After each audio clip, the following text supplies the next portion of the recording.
If you ever wonder why you never see much of Joe Biden, it's because he's only working part-time. The New York Times was trying to do a little puff piece to show how their dear leader has striking stamina despite getting sandbagged all the time. But while trying to boost up the big guy, they also revealed how pathetically weak his schedule is. Quote, in private, some officials acknowledge that they make what they consider reasonable accommodations not to physically tax an aging president. His staff schedules most of his public appearances between noon and 4 and leaves him alone on weekends as much as possible. And as the media tries to get Biden over the finish line, it sounds like his friends in the intelligence community are up to something, too.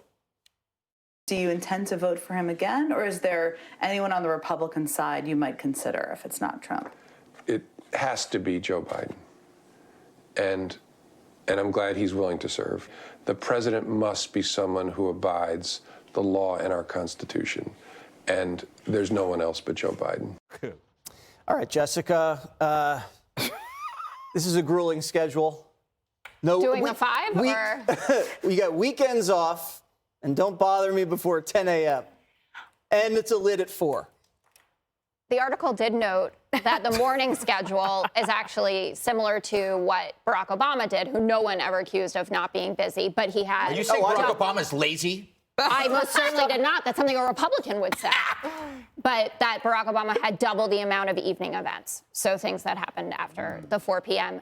I don't know why it was just said that that was a puff piece. I thought it was a hit piece, frankly. I don't think any Democrat who read that thought this is good for us, that this is fair to an administration who we largely feel has accomplished a lot. Whether you want Joe Biden to be the nominee again in 2024 or not, there are a slew of things that he got done. And for that to come out the week after the debt ceiling negotiation where Kevin McCarthy came out and said he was smart, professional, and worked really hard, and that jobs report on Friday, which went beyond everyone's expectations, and then you wake up Monday morning and you see the guy is napping all the time, and we don't want to bug him on a Saturday. It came out because he tripped on stage.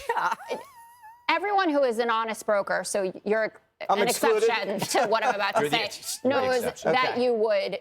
Anyone could have tripped over that, and it is obviously painful to see an 80-year-old person do that. Oh, I felt terrible. But he didn't. It's not like the man can't walk straight. No, I mean, he just can't walk upstairs either. Yeah, up on Air Force One. Don't make me Ronald Reagan, the panel again. Yeah, but didn't he also hit his head the same day on Marine One? Sure did. The day that he fell down.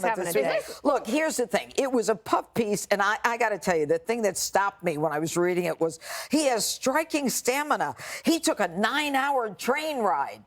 Give me a break. A 9-hour train ride. Boy, that's tough stuff. Through a war zone, but you know what? And the amazing part of it is when you think about leaders, who get there because they fought their way to the top, and we all look up to them. And then there's always this internal party, competition. And then you've got a president here who is he's not being challenged by his own party because everybody's like, leave him alone. We don't want anybody. We don't want him to have to come out on the campaign trail because we don't want to have to clean up with all those statements that we did every time he came out and spoke to the press. But what about on the international level? I mean, the truth is that people in other countries are looking at this man and saying, this is a joke. He's running for president. He's not campaigning. He announced weeks ago he doesn't have a primary because they stopped it. And the guy is, he's at his beach house. I mean, everybody is not dealing with the reality. And, Ronald Reagan is, he was, 73? They're not dealing with the reality here that this guy has a lot of trouble a lot of the time, whether it's walking or talking or stumbling away at a press conference. Or where was he when he was supposed to take a football helmet along with something else, and he just walked away with one item when he was supposed to take 3? Which was it, Jesse? He's always doing that. Do you think that he even should worry because you got Comey out there, former head of the FBI, Greg, basically says, you know what, we're going to keep this guy in office. What's with him in sand, right? Strips on a sandbag, then he goes to his beach house. Part-time Joe is a good thing. He shouldn't be at work in that condition. I respect him for his 50 years of service. But with his issues, it's better not to stress him out too much. Let him enjoy his twilight years with his family. His medical condition comes first. And I think it's cruel to make somebody in that state work that hard. And I'm saying that with, artificial compassion, but I say it with compassion. By the way, did you notice Jack Dorsey endorsed RFK Jr., right? And everybody keeps saying, oh, he's not a serious candidate. Oh, you better believe he's a serious candidate. He's too serious to be taken seriously. Do you know what his son did? Do you know what his son did? Nobody talks about this. Oh, he went to... His son joined the Foreign Legion to fight the Russians on behalf of Ukraine. That makes RFK Jr. the most credible and persuasive voice on ending this war, which he declared he would do, which puts me in his camp. And his son went there to fight. So he doesn't just have skin in this game, he's got blood in this game. Well, Joe's son got involved in other foreign entanglements. Yes, that's right. That are just as stressful.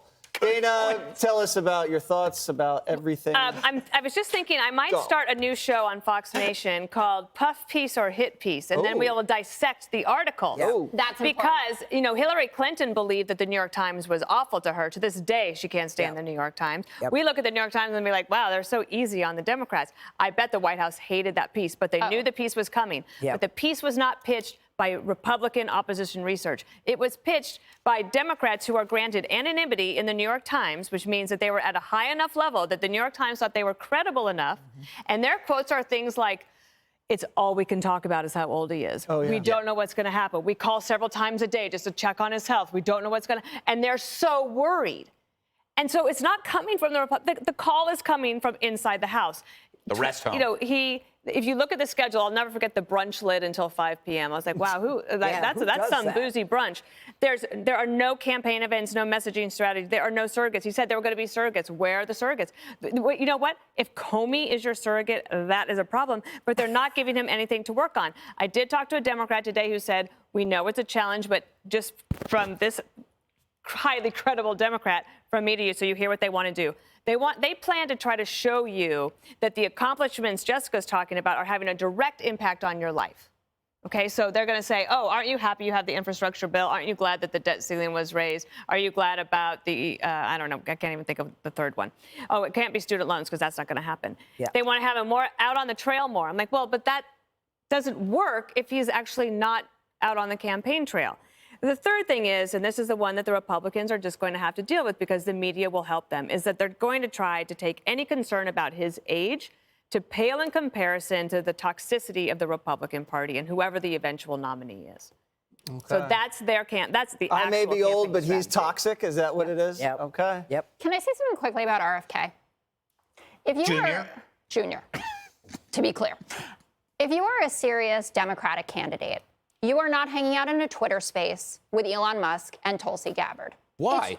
Because that is not who we want to hear from. It's not who we respect, and it's not who aligns with our principles. Wait a I think second. that's where everything's going. Elon Musk is making the world got to do go with it? electric. How's that not your kidding me? principle? What's that got to do with The it? fact that all Republicans are defending him, and I know. Come on. You got so agitated. No, talk because about the issues. Are you want to see agitated? Ridiculous. I'll show you about that. the If you watch this show, there's a problem. I with watch you. the show. I live this show. Yeah. And I know there's no problem with me. And I'm telling you honestly about what's going on in the Democratic Party. We will respectfully disagree that there's no problem There's with no you. respect. I can feel it on either side right now, but I am correct. It's true. You sound like me. Hi, everyone. I'm Brian Kilmeade. I want you to do me a favor. I want you to click to subscribe to the Fox News YouTube page. This is the only way that I know for sure that you're not going to miss any great commentary, any great news bites, any great interviews coming your way on Fox. You can get it all here on YouTube. So subscribe right now.